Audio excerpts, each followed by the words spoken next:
Hello दोस्तों, welcome to my YouTube channel real industry experience. तो आज हम लोग जो हमारी मोल्डिंग डिफेक्ट्स की जो वीडियोस चल रही हैं उसमें हम लोग एक और नया टॉपिक लेते हैं, एक और नया डिफेक्ट लेते हैं जिसका नाम है वार्पेज। तो आप लोगों ने जनरल टर्म्स में कई बार इंडस्ट्री में सुना ही होगा मोल्डिंग के डिफेक्ट के बारे में, इसके बारे में। तो ये वार्पेज क्या है? जैसे कि देखो, नाम से ही पता चल रहा है, वार्प वार्प का मतलब एक तरीके से बैंड या ट्विस्ट, इस तरीके से कहते हैं। तो ये वही चीज़ है, जब पार्ट सीधा ना बन के थोड़ा सा ट्विस्ट हो जाता है, या पार्ट का कोई फीचर जो है वो सीधा ना बन के थोड़ा सा एंगल पे कुछ ट्विस्ट हो जाता है या बैंड हो जाता है, तो उसी को हम लोग वार्पेज कहते हैं। जैसे कि देखो, डेफिनेशन के नीचे जो दो दो डायग्राम बनाए हुए हैं उसमें मैंने बनाया भी हुआ है। एक पार्ट है सीधा जो कि ओके पार्ट है, और एक पार्ट है जो कि बैंड हो चुका है आफ्टर प्रोसेस, आफ्टर मोल्डिंग। तो ये एनजी पार्ट है, तो इसी को हम लोग वार्पेज कहते हैं, इसी डिफेक्ट को हम लोग वार्पेज कहते हैं। अब हम लोग बात करते हैं कि इसके कॉजेज या रीजन क्या क्या है। ठीक है, तो रीजन में सबसे पहले क्या है? रीजन में सबसे पहले क्या है कि जो कूलिंग है ना, मतलब जब मेरा मोल्डिंग होता है, मोल्डिंग प्रोसेस होता है, तो वो जो कूलिंग होती है पार्ट ठंडा होने के लिए, कूलिंग प्रोसेस जो है वो अनइवन होती है। मतलब अगर पार्ट जो है, लेट सपोज ये कोई पार्ट है, यहाँ से ये फिल होना चालू हुआ, और ये फिल होना चालू हुआ। अब ये मोल्टन मटेरियल यहाँ फिल हुआ, पूरे में फिल हो गया। अब ये पूरा जब फिल हो गया तो इसको प्रॉपर एक कूलिंग का टाइम होता है। कूलिंग का क्या होता है? टाइम होता है। जब प्रोसेस पैरामीटर हम लोग सेट करते हैं तो कूलिंग का एक टाइम देते हैं। जो भी है, जितना बड़ा पार्ट होगा उसके हिसाब से हम लोग उतना ज़्यादा टाइम हम लोग लेते हैं प्रोसेस पैरामीटर जब सेट करते हैं। तो अगर ये कूलिंग प्रॉपर नहीं होगी तो ये क्या करेगा? कूल तो करेगा नहीं। कूलिंग अगर कम होगी तो ये कूल नहीं करेगा, और मोल्टन मटेरियल क्या है, किसी भी शेप में फैलने की कोशिश करेगा, कहीं से भी बैंड, कहीं से भी ट्विस्ट होने की कोशिश करेगा। तो ये हमेशा अनइवन अगर कूलिंग रहेगी तो ये प्रॉब्लम आएगी। सेकंड है non uniform wall thickness. Non uniform wall thickness, अब ये क्या है? नॉन यूनिफॉर्म वॉल थिकनेस का मतलब क्या है? कहीं पे लेट सपोज यही है, मतलब यहाँ पे मुझे ना कोई लंबा कोई पार्ट है, उसके ऊपर कुछ ऐसे फीचर, अगर इसकी वॉल थिकनेस ये वाली, अगर मैं प्रॉपर नहीं दूंगा, इसकी वॉल थिकनेस मोटी नहीं दूंगा, तो ये ऐसे बेंड कर जाएगा।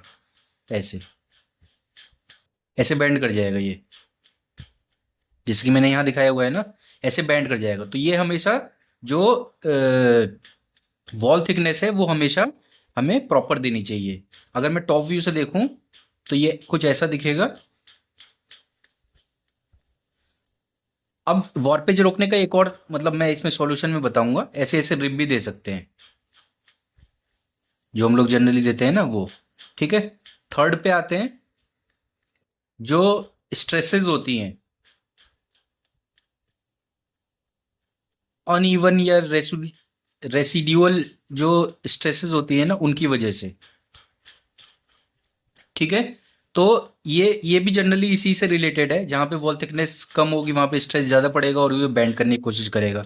ऐसे ऐसे स्ट्रेस ज़्यादा पड़ेगा ना, तो ये नीचे की तरफ बैंड होगा, या फिर ये वो भी बन सकता है, ऐसा भी बन सकता है।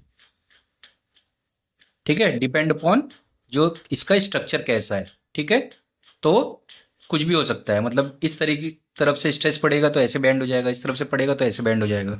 तो ये हो गया। अब हम लोग बात करते हैं इसके सॉल्यूशन क्या है। सॉल्यूशन में सबसे पहला कि ये जो कूलिंग है वो प्रोसेस पैरामीटर सेट करके दो। प्रोसेस पैरामीटर, प्रोसेस पैरामीटर में हम लोगों को यूनिफॉर्म कूलिंग हमेशा देनी चाहिए, जितने की रिक्वायरमेंट है उतनी देनी चाहिए। ठीक है, वॉल थिकनेस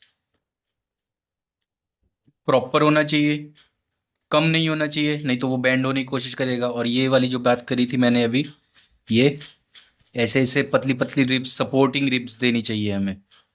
ठीक है, 0.8 0.9 1 1 mm जैसा भी होगा आपका, इतना देना चाहिए ताकि इसका बेस पे शिंक मार्क ना आए। ठीक है। थर्ड है, ये जो रेसिडुअल स्ट्रेसेस है उनको कंट्रोल करना चाहिए हमेशा। ठीक है। ये जो स्ट्रेसेस हैं वॉल थिकनेस जब हम लोग यूनिफॉर्म करेंगे तो ये ऑटोमेटिक ये कंट्रोल हो जाएगा। ये प्रोसेस पैरामीटर में भी हम लोग कर सकते हैं। ठीक है। तो ये हो गया हमारा वार्पेज। वार्पेज का बहुत बेसिक सा कॉन्सेप्ट है कि वार्पेज होता क्या है, उसके कॉजेज क्या है, रीजंस क्या है। तीन चार ही होते हैं, ज़्यादा इसके वार्पेज के कॉजेज नहीं होते हैं, और उसके सॉल्यूशंस क्या क्या होते हैं। ठीक है। तो हमें बेसिकली प्रोसेस पैरामीटर को ही ठीक करना होता है। डिज़ाइन का भी पार्ट है, जैसे कि हमारा डिज़ाइन लेवल पे हम लोगों को ये वॉल थिकनेस वगैरह मेंटेन करनी होती है, रिबे वगैरह देनी होती है अगर लेंथ में ज़्यादा है वो। तो कनेक्टिंग रिबे हम हमें देनी चाहिए बेसिकली। ठीक है। तो ये हो गया हमारा वार्पेज का जो मोल्डिंग डिफेक्ट है वो कवर हो चुका है आज। अभी भी कोई डाउट है तो आप लोग कमेंट सेक्शन में जरूर मेंशन करें, और कोई भी डाउट मन में न रखें। हमेशा कोई भी वीडियो देखें मेरी तो उसको जरूर मेंशन करें। और वीडियो अगर पसंद आई हो, इंफॉर्मेटिव लगी हो, नॉलेजेबल लगी हो, और कुछ नॉलेज इंक्रीज हुआ हो, तो प्लीज़ शेयर करें, हमें इससे मोटिवेशन मिलता है। और चलिए मिलते हैं नेक्स्ट वीडियो में एक और मोल्डिंग डिफेक्ट के साथ। तब तक के लिए goodbye and thank you.